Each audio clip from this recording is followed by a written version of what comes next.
Okay, sorry for the delay. It is easy for me to present my work after a so nice introduction to Ethereum smart contract. But this work is on Bitcoin smart contracts, and so the first answer I have to give is why do we need to still care about Bitcoin smart contracts since we have more general purpose frameworks like Ethereum? I think there are at least three good reasons for focusing on Bitcoin. First reason is that the security of the Bitcoin blockchain and consensus mechanism are more well understood than for Ethereum. There have been many cryptographers over the years that have proved theorems about the security of Bitcoin. Second reason is that in Bitcoin you have a simpler model of computation. In Bitcoin, the basic building block of your contract is the transaction. And the transaction in Bitcoin has only a limited set of primitives that you can use. Compared to Ethereum, where you have EVM, and you have a higher level language like Solidity, and still this makes it very easy to introduce subtle bugs, and then you need such sophisticated tools to spot these bugs. And the last reason, and possibly the most important one, is that a work on Bitcoin smart contracts can be the foundation for studying smart contracts in other UTXO-based blockchains. And smart cryptographers have proved that by extending a little bit the features of the Bitcoin scripting language, you can obtain much more expressive smart contracts than what we can do now today in Bitcoin. For instance, if you just add the verification on arbitrary signatures, you are extended the contract, the expressiveness. It is not still Turing complete, but okay. Let me quickly recap how Bitcoin works. In Bitcoin, you have a blockchain of transactions, and every transaction moves some bitcoins from an address to some other. Assume that you have a transaction T where Satoshi is transferring 1 bitcoin to Alice. If Alice wants to transfer this bitcoin to Bob, she needs to craft a new transaction, say T prime, where she puts her signature. And once this transaction T prime is on the blockchain, then Alice no longer owns her Bitcoin, but Bob can spend this Bitcoin for whatever purpose. Transactions in Bitcoin can be more expressive than as we have seen in the previous slide. For instance, they can gather Bitcoins from many inputs, in this case from T1 and T2, and they can split Bitcoins into different outputs.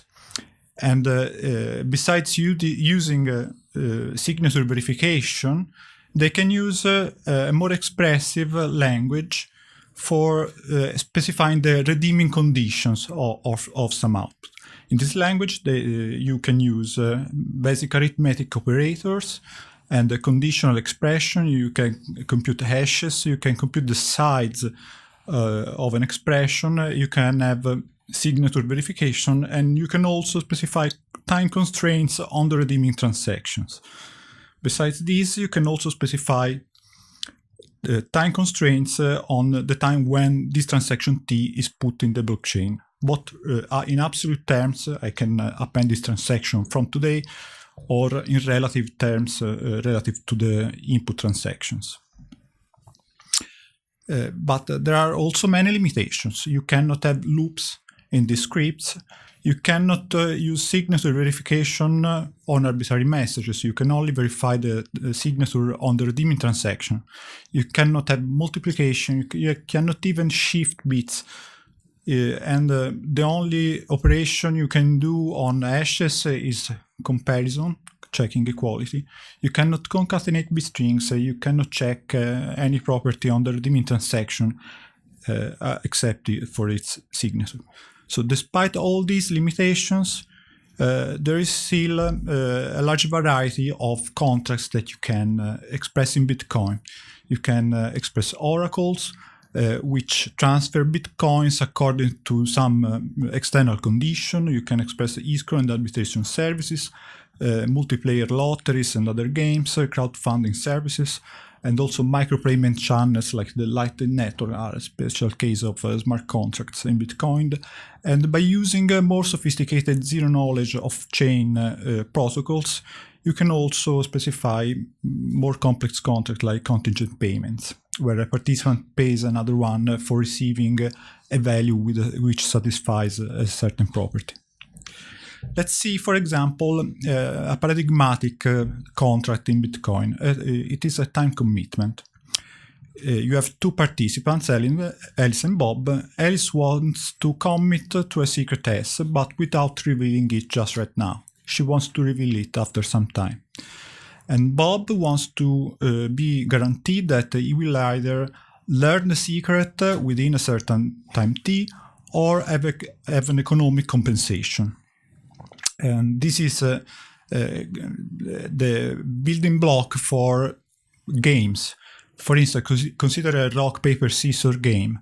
If Alice publishes his move on the blockchain, say rocks on the blockchain, then Bob, by reading the transaction on the blockchain, can say paper, and Bob wins. Instead, if they both use a time commitment, first they must commit to their move, and then later on, after they disclose their real move, the winner is determined. To implement a time commitment in Bitcoin, you need a few transactions. First, Alice chooses a secret and sends to Bob its hash H. And then either Alice or Bob can publish this commit transaction on the blockchain. This transaction moves 1 Bitcoin from Alice according to a complex redeeming condition, which has two disjunctive clauses. The first clause can be satisfied by Alice by publishing another transaction when she reveals the secret. And in this way, the left part of the OR is satisfied because you have a transaction with the signature of Alice and you have a secret whose hash equals to H. Instead, Bob can publish after a certain time t another transaction with his own signature, which redeems the Bitcoin. So, and these three transactions used according to the participant strategies implement the time commitment contract. So this is very nice, but there are problems. Writing smart contracts in Bitcoin is hard because you do not have a programming language like in Ethereum. You must specify your contract as a cryptographic protocol where participants can send and receive messages and can also read the blockchain and append transactions to the blockchain. And to do this, you have to deal with low-level details of Bitcoin. And these low-level details are often also poorly documented. For instance, you need to know how the Bitcoin scripts precisely work with all their limitations, segregated witness, and also the signature modifiers, which are so useful in contracts.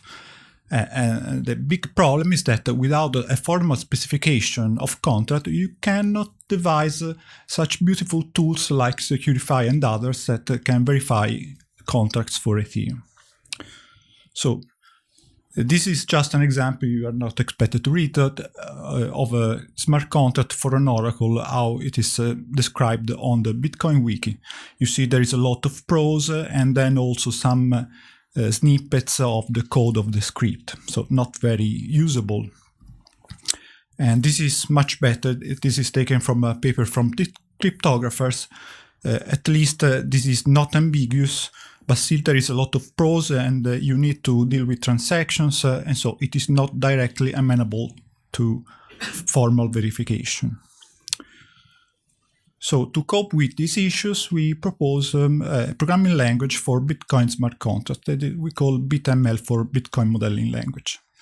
In BitML, a contract is a program and which specifies the global behavior of the participants involved in the contract, while abstracting from the low-level details of Bitcoin. In BitML, you do not need to write any Bitcoin transaction. And BitML has a three-phases workflow. First, a participant advertises a contract by specifying the preconditions that must be fulfilled by participants who want to join the contract. In the second phase, participants can stipulate the contract by satisfying the required conditions, for instance, by putting the required deposits or by committing to the secrets. And in the third phase, the participants execute the contract by performing actions which respect the contract logic. And we have developed a compiler that translates BitML contracts to standard Bitcoin transactions can be directly executed on Bitcoin. This slide summarizes the syntax of BitML. A contract is a choice among different branches, and in each branch you can transfer the whole balance of the contract to a participant, or you can split the balance in n parts and each of these parts has its own continuation, or you can say that you need first an authorization from a participant before proceeding with D, or you must wait until time t before proceeding with D, or you can gather external funds within the contract, or some participant must reveal a secret and satisfy some predicate. This is all you can do in BitML. I'm illustrating the language through a series of examples. In the most simple example, the precondition just requires Alice to deposit 1 Bitcoin, and the contract, which I call pay or refund, is a choice among 2 branches. In the first branch, Alice needs to give her authorization to transfer the Bitcoin to Bob, and in the second branch, it is dual. With Bob's authorization, the Bitcoin goes to Alice. As you can note, there is a problem in this contract because if neither Alice nor Bob give their authorization, the 1 Bitcoin is frozen within the contract. To cope with this problem, we can introduce an external mediator which takes, say 10% of the deposit. And in this way we obtain an escrow contract, which is a choice between 2 branches. The first branch is the pay or refund seen in the previous slide, and the second and third branch allow Alice and Bob to trigger the dispute resolution contract. In Resolve, the balance is split into 2 parts. In the first part, the mediator takes 0.1 Bitcoins, and the rest of the deposit is transferred to either Alice or Bob according to the choice of the mediator. This slide shows the time commitment as you can write it in BitML. The precondition requires Alice to deposit 1 Bitcoin and choose a secret, and the contract is just a branch, 2 branches. In the first branch, if Alice reveals the secret, then she can withdraw her money back. In the second branch, after time t, Bob can redeem Alice's deposit. And the most complex example I'm showing now is a fair 2-player lottery, where participants pay 1 Bitcoin bet and 2 Bitcoin collateral to participate in a lottery, which splits the 6 Bitcoins in 3 parts. In the first part, Bob must reveal his secret, and if he does so, he can take his collateral back. Otherwise, after time t, Alice can redeem Bob's collateral. The second branch is dual, and in the third branch we choose the winner. The winner is Alice if the lengths of the 2 secrets are equal, otherwise the winner is Bob.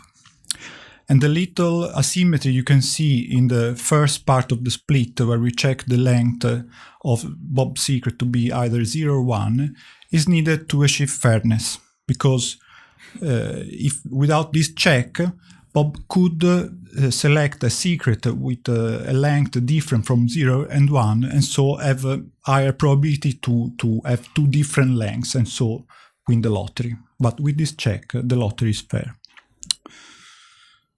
So the problem is, now assume you have a contract specified in BitML and you verify that this contract is secure. How can you guarantee that this contract is still secure after you have compiled it to Bitcoin transactions? And to study this problem, we have introduced 2 security models. In the symbolic model, the level of BitML, participants interact according to the rules of the semantics of BitML. And the adversary can only schedule the participant moves, can eavesdrop message, can impersonate other participants, but it cannot violate the rules of BitML. Instead, in the computational model, which is the model that you must reason about after compilation, participants see the Bitcoin network. They can read the blockchain and append transaction to the blockchain. And at this level, adversaries can craft new transactions by using their knowledge. They can by manipulating arbitrary bit strings. And the only limitation of the adversary in the computational model is that they are bound to respect to use polynomial time algorithms. Otherwise, they could break the cryptography. And the main result of our work is a computational soundness theorem that essentially says that the compiler is secure. The theorem states that for each computational run there exists a corresponding symbolic run. Therefore, if there exists a computational attack, this attack is observable also at the symbolic level. This means that if you have an automatic verification tool that verifies your contract correct in BitML, then you can lift this guarantee also at the computational level, because the computational soundness says that there will not be computational attacks to the compiled contract. And this is my last slide that says that BitML is just a fragment of a bigger picture of theories and tools for Bitcoin smart contracts. And at the symbolic level, besides BitML, we have an open source compiler that translates BitML contracts into transactions expressed in intermediate language called Balzac, that in turn translates this transaction into standard Bitcoin transaction. We are also working on the verification of BitML contracts. And at the computational side, we have developed a formal model of Bitcoin transactions, which allowed us to understand the low-level, poorly documented features of Bitcoin transactions. And that's all. Thank you.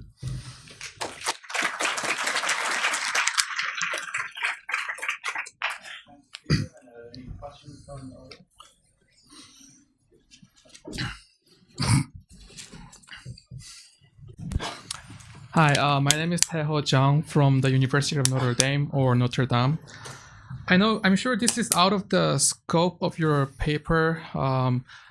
It seems like each transaction will become larger with your this BitML, and I wonder what could be the impact of this to the economy of the Bitcoin. Currently, there are a lot of transactions waiting for the confirmation already. I wonder if this is going to negatively influence the current situation. Assuming a false fact that people will ever use BitML to write transactions. So under this false assumption, it all depends on the money you want to transfer with Bitcoin contracts. If you want to play a lottery with a bet of $1, of course, there is no point. Sure. But if you want to play a $1 million lottery, maybe it may be a right way to. You can also formally verify that your lottery is fair. Fair enough. Thank you. Okay.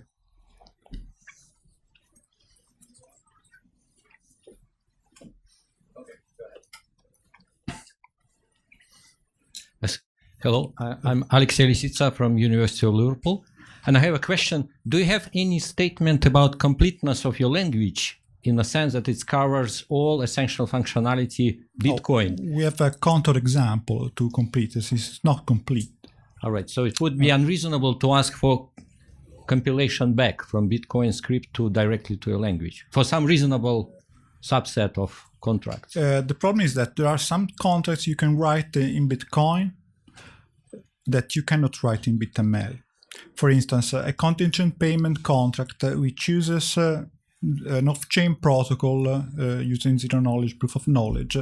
You can see in literature how this concept works, but you cannot express this in BitML. So in this sense, it is not complete.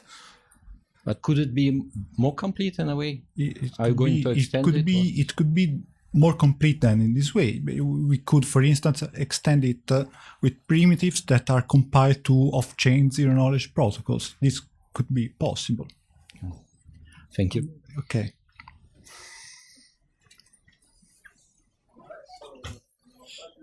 Speaker again.